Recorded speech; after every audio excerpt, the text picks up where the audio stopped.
ನಮಸ್ಕಾರ ವೀಕ್ಷಕರೇ, welcome back to today's episode. ಇವತ್ತು ನಾವು ಏನು ಮಾಡ್ತಾ ಇದ್ದೀವಿ ಅಂದರೆ simple and easy healthy salad ಮಾಡ್ತಾ ಇದ್ದೀವಿ. ಅದಕ್ಕೆ ಬೇಕಾಗಿರೋ ಇಂಗ್ರೀಡಿಯೆಂಟ್ಸ್ ಬಂದು ಫಸ್ಟು ಕ್ಯಾಬೇಜ್ ತೊಗೊಂಡಿದ್ದೀನಿ 100 ಗ್ರಾಮ್ಸು, ಮತ್ತು ಪರ್ಪಲ್ ಕ್ಯಾಬೇಜ್ 100 ಗ್ರಾಮ್ಸು, ಮತ್ತು ಕುಕುಂಬರ್ 100 ಗ್ರಾಮ್ಸ್, ಕ್ಯಾರೆಟ್ ಬಂದು 50 ಗ್ರಾಮ್ಸ್ ತೊಗೊಂಡಿದ್ದೀನಿ. ಇದಕ್ಕೆ ಮೇನ್ ಬೇಕಾಗಿರೋ ಇಂಗ್ರೀಡಿಯೆಂಟ್ಸ್ ಬಂದು ಗ್ರೀಕ್ ಯೋಗರ್ಟ್, ಆಮೇಲೆ ಪೆಪ್ಪರ್, 10 ಗ್ರಾಮ್ಸ್ ಆಲಿವ್ ಆಯಿಲ್ ತೊಗೊಂಡಿದ್ದೀನಿ, ಟೇಸ್ಟಿಗೆ ಸಾಲ್ಟ್, ಆಮೇಲೆ ಮಯನೀಸ್ ತೊಗೊಂಡಿದ್ದೀನಿ.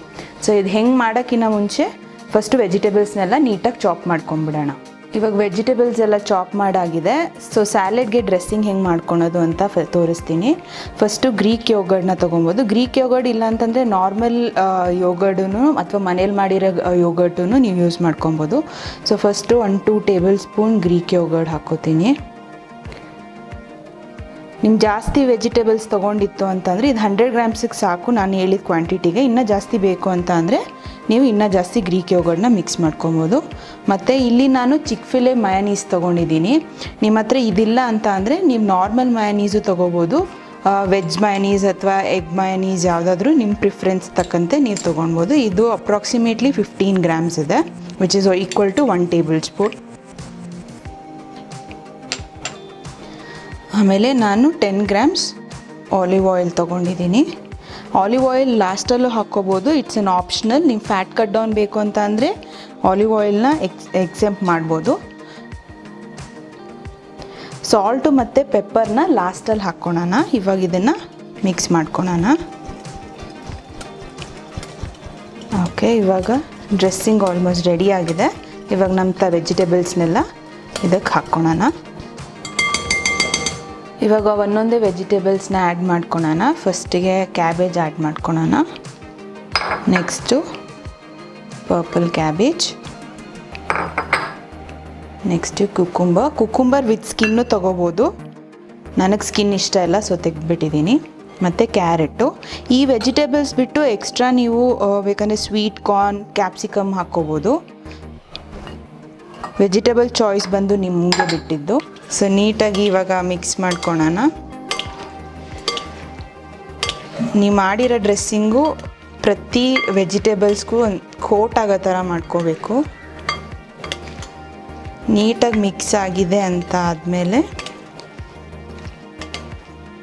ಪೆಪ್ಪರು ಮತ್ತು ಸಾಲ್ಟ್ನ ಆ್ಯಡ್ ಮಾಡ್ಕೊಳೋಣ. ಸಾಲ್ಟ್ ಬಂದು ನೀವು ತಿನ್ನಬೇಕಾಗಿರೋದಕ್ಕಿಂತ ಒಂದು ಸ್ವಲ್ಪ ಹೊತ್ತು ಮುಂಚೆ ಆ್ಯಡ್ ಮಾಡಿಕೊಂಡ್ರೆ ಚೆನ್ನಾಗಿರುತ್ತೆ. ಇಲ್ಲಾಂದರೆ ವೆಜಿಟೇಬಲ್ಸ್ ಎಲ್ಲ ನೀರು ಬಿಟ್ಕೊಳಕ್ಕೆ ಶುರು ಮಾಡುತ್ತೆ. ಸೊ ಇವಾಗ ನಾನು ಸರ್ವ್ ಮಾಡೋದಕ್ಕೆ ಇವಾಗನೇ ನಾನು ಸಾಲ್ಟು ಮತ್ತು ಪೆಪ್ಪರ್ನ ಈಗಲೇ ಆ್ಯಡ್ ಮಾಡ್ತೀನಿ. ಸಾಲ್ಟ್ ರುಚಿಗೆ ತಕ್ಕಷ್ಟು ಹಾಕ್ಕೊಳೋಣ.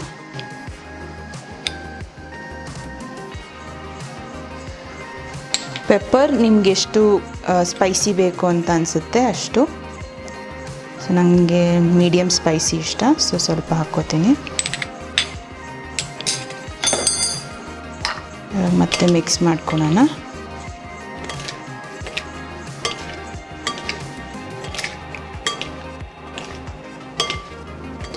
ಎಸ್, ಇವಾಗ ವೆಜಿಟೇಬಲ್ ಸಲಾಡ್ ನೋಡಿ ಎಷ್ಟು ಬೇಗ ಕ್ವಿಕ್ ಆ್ಯಂಡ್ ಈಸಿಯಾಗಿ ರೆಡಿ ಆಗಿಬಿಡ್ತು. ಇವಾಗ ಸರ್ವ್ ಮಾಡೋಣ. ನೋಡಿ ಇವಾಗ ಸಲಾಡ್ನ ಪ್ಲೇಟಲ್ಲಿ ಸರ್ವ್ ಮಾಡಿದ್ದೀನಿ. ಇದ್ರ ಮೇಲೆ ನಾನೊಂದು ಸ್ವಲ್ಪ ಆಲಿವ್ ಆಯಿಲ್ನ ಡ್ರಿಸಲ್ ಮಾಡ್ಕೊತೀನಿ. ಇದರಲ್ಲಿ ಫ್ಯಾಟ್ ನಾವು ಏನಕ್ಕೆ ಇನ್ಕ್ಲೂಡ್ ಮಾಡಿದ್ದೀವಿ ಅಂತ ಅಂದರೆ ವೈಟಮಿನ್ ಅಬ್ಸಾರ್ಪ್ಷನ್ಗೆ ಹೆಲ್ಪ್ ಮಾಡುತ್ತೆ, ಅದಕ್ಕಾಗಿ. ಸೊ ಇದ್ರ ಮೇಲೆ ಒಂದು ಸ್ವಲ್ಪ ಗಾರ್ನಿಷಿಗೆ ಕೊರಿಯಾಂಡರ್ ಹಾಕ್ತಿದ್ದೀನಿ.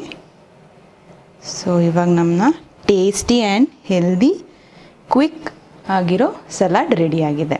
ಈ ಸಲಾಡ್ದು ಅಡ್ವಾಂಟೇಜ್ ಏನಂತ ಅಂದರೆ ಫ್ರಿಡ್ಜಲ್ಲಿ 1-2 ದಿನ ನೀವು ಸ್ಟೋರ್ ಮಾಡ್ಕೊಬೋದು. ಬಟ್ ಸಾಲ್ಟ್ ಆ್ಯಡ್ ಮಾಡ್ಕೊಬೇಡಿ. ತಿನ್ನೋಕ್ಕಿಂತ ಮುಂಚೆ ಒಂದು ಸ್ವಲ್ಪ ಸಾಲ್ಟ್ ಆ್ಯಡ್ ಮಾಡ್ಕೊಂಡ್ರೆ ಆಯ್ತು, ಇಲ್ಲಾಂದರೆ ನೀರು ಬಿಟ್ಕೊಂಡ್ಬಿಡುತ್ತೆ. ಸೊ ಫ್ರಿಡ್ಜಲ್ಲಿ 2 ದಿನದ ಮಟ್ಟಿಗೆ ಸ್ಟೋರ್ ಮಾಡ್ಕೋಬೋದು. ರೆಸಿಪಿ ಇಷ್ಟ ಆಗಿದ್ದರೆ ಲೈಕ್ ಮಾಡಿ, ಶೇರ್ ಮಾಡಿ, ಕಮೆಂಟ್ ಬಾಕ್ಸಲ್ಲಿ ಕಮೆಂಟ್ ಮಾಡಿ ಮುಂದೆ ಯಾವ ರೆಸಿಪಿ ಬೇಕು ಅಂತ ಅಂದ್ಬಿಟ್ಟು. ಚಾನಲ್ ಹೊಸಬ್ರಾಗಿದ್ದರೆ ಚಾನಲ್ನ ಸಬ್ಸ್ಕ್ರೈಬ್ ಮಾಡ್ಕೊಡಿ. ಟಿಲ್ ದೆನ್ ಬಾಯ್.